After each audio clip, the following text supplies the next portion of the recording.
कठोर गांव के कोने पर स्थित एक छोटा सा घर था, जिसके ठीक सामने हरी भरी जमीन का एक टुकड़ा था। ये जमीन थी रामू की। रामू एक सीधा सादा, बेहद ईमानदार और कठोर परिश्रम करने वाला किसान था।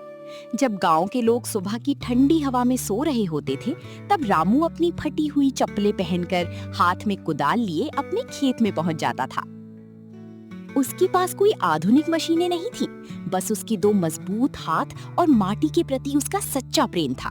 वो अपनी फसलों में किसी भी तरह का रासायनिक खाद या केमिकल या जहरीली दवाइयां नहीं डालता था। वो खुद गाय के गोबर, नीम के पत्तों और सूखी पत्तियों से जैविक खाद, ऑर्गेनिक खाद तैयार करता था। रामू अक्सर मिट्टी को चूम कर कहता, ये सिर्फ मिट्टी नहीं है, ये मेरी माँ है, और कोई अपनी माँ के आंचल में जहर कैसे घोल सकता है।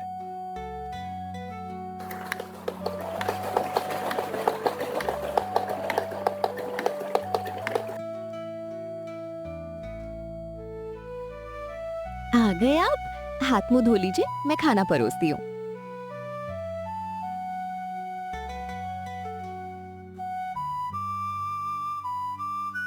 वाह, खाना तो बहुत स्वादिष्ट है। पेट भर गया पर मन नहीं भरा।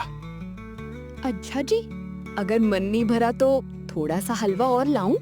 इतनी मेहनत जो करके आए हैं आप खेत में। राधा, अच्छा, मैं कहना चाहता था कि इस बार खेत की उपज बहुत अच्छी हुई है। जितनी हमें जरूरत है उतना हम घर के लिए रख लेंगे और बाकी बाजार में ले जाकर बेच देंगे। हाँ जी, आप बिल्कुल ठीक कह रहे हैं। इस बार माटी ने हमारी ईमानदारी का बहुत अच्छा फल दिया है। मैं घर के लिए थोड़ी सब्जियां अलग निकाल देती हूँ, बाकी आप मंडी ले जाने की तैयारी कीजिए। ठीक है राधा, मैं जा रहा हूँ सब्जी बेचने। शाम तक मैं आ जाऊंगा। जी, संभाल कर जाइएगा, और हाँ, दोपहर में समय पर कुछ खा लीजिएगा, भूखे मत रहिएगा। हाँ भाग्यवान, तुम चिंता मत करो, मैं शाम को जल्दी लौटने की कोशिश करूंगा। बाबा, आते समय मेरे लिए चॉकलेट लेते आना।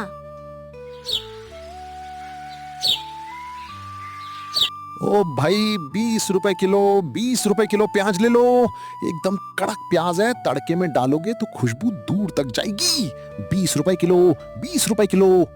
और इधर ले लो भाई साहब, आलू ले लो, टमाटर ले लो। प्याज के साथ तड़का लगाने के लिए एकदम ताजा और लाल लाल टमाटर ले लो। 30 रुपए किलो टमाटर, जो खाए वो सेहत बनाए। भैया, ये टमाटर कैसे किलो दिए? बहन जी, एकदम ताजा टमाटर है, आज सुबह ही खेत से तोड़े, सिर्फ 30 रुपए किलो दिए। आप एक बार ले जाओगी तो स्वाद भूल नहीं पाओगी। बताइए कितना तौल दूं? अच्छा, टमाटर तो सचमुच बहुत बढ़िया दिख रहे। ठीक है भैया, 2 किलो अच्छे से छांट कर तौल दो। देखते ही देखते शाम हो गई। रामू की मेहनत आज फिर रंग लाई थी। उसकी टोकरी की एक एक सब्जी बिक चुकी थी। रामू ने अपनी जेब में हाथ डाला, जहां आज अच्छी कमाई के पैसे खनक रहे थे। वो अपनी बेटी की चॉकलेट की बात सोचकर मुस्कुरा उठा, लेकिन ठीक कुछ दूरी पर रामू का पड़ोसी जगत अपनी दुकान पर बैठा है। उसकी टोकरी अभी भी सड़ी गली और केमिकल वाली सब्जियों से आधी भरी पड़ी है। वो गुस्से और जलन में रामू को देख रहा है। साला, किस्मत हो तो इस रामू जैसी। इसकी सारी सब्जियां बिक गई और यहाँ मैं दोपहर से 20 रुपए किलो चिल्ला रहा हूँ, फिर भी कोई मेरी तरफ थूकने भी नहीं आ रहा। लोग इसके पीछे ऐसे भागते हैं जैसे कोई अमृत बेच रहा हो। चलो राजेश भाई, मेरी तो सब सब्जियां बिक गईं। अब मैं घर के लिए निकलता हूँ। बेटी के लिए चॉकलेट भी लेनी है। तुम भी जल्दी समेटो और घर आओ। हाँ हाँ रामू भाई, तुम निकलो, मैं भी बस थोड़ी देर में आता हूँ। जा जा, बड़ा आया बेटी को चॉकलेट खिलाने वाला। बहुत उछल रहा है ना तू अपनी इस ऑर्गेनिक खेती को लेकर। अगर इस बार मैंने तेरा पूरा खेत बर्बाद नहीं कर दिया तो मेरा नाम भी राजेश नहीं, आज रात को ही तेरा हिसाब करूंगा। बेटी, ये लो तुम्हारी चॉकलेट। कल फिर खेत जाऊंगा, ताजी सब्जियां तोड़ूंगा और उसके बाद फिर बाजार जाऊंगा बेचने। अगर कल भी मेरी सारी सब्जी बिक गई तो मैं तुम्हारे लिए नया कपड़ा लाऊंगा खरीद के। रामू उस रात खाना खाकर सवेरे ही सो गया, ये सोचकर कि कल जल्दी उठकर ढेर सारी सब्जी तोड़कर बाजार ले जाएगा बेचने। पर इधर राजेश रात को अपनी गाय लेकर आया और रामू का सब्जी वाला खेत चराया और फिर अपने घर चला गया।